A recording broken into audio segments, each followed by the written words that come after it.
നമ്മൾ ഫ്ലിപ്കാർട്ടിൽ നിന്ന് വാങ്ങിച്ച കുക്ക് വെയർ സെറ്റാണിത്. ഇംപെക്സിൻ്റെയാണ്. ഇപ്പോൾ ഓഫർ വന്നപ്പോഴത്തേക്ക് ഞാൻ വാങ്ങിച്ചതാണ്. 1123 കിടക്കുന്നത്. നമ്മൾ പീസെല്ലാം അതിൻ്റെ വീട്ടിൽ കൊണ്ട് തരുന്നതിൻ്റെ ഫീസൊക്കെ ഉണ്ടല്ലോ, അങ്ങനെ ഡെലിവറി ചാർജ് അല്ലാതില്ല, അങ്ങനെ ഞങ്ങൾ കൂട്ടിയാണ് 1123. ഇതിപ്പം നല്ല ഒരുമാതിരി 24 സെൻറ്റിമീറ്റർ ഉള്ളതാണ്. ഒരുമാതിരി നല്ലൊരു വലുപ്പത്തിലുള്ളതാണ് കേട്ടോ. 3 എണ്ണമാണ്. ഇത് രണ്ടാമത്തെ സെറ്റാണ്. ഇത് നമ്മൾ ദോശയൊക്കെ ഉണ്ടാക്കുന്ന പാന്. എല്ലാം നല്ല കട്ടിയുണ്ട് കേട്ടോ, നല്ല കട്ടിയുണ്ട്, നല്ല വെയിറ്റ് ഉണ്ട്. നമ്മൾ പിടിക്കുമ്പം തന്നെ നമുക്കറിയാം.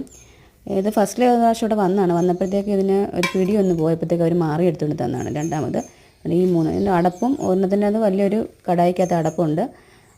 പിന്നെ ലിഡുണ്ട്, ഗ്ലാസിൻ്റെ ലിഡാണ്. പിന്നെ നമ്മൾ ദോശ ഉണ്ടാക്കുന്ന പാത്രം, അതുപോലെ തന്നെ വേറൊരു പാത്രം, അങ്ങനെ 3 എണ്ണം. പക്ഷേ ലാഭം കേട്ടോ.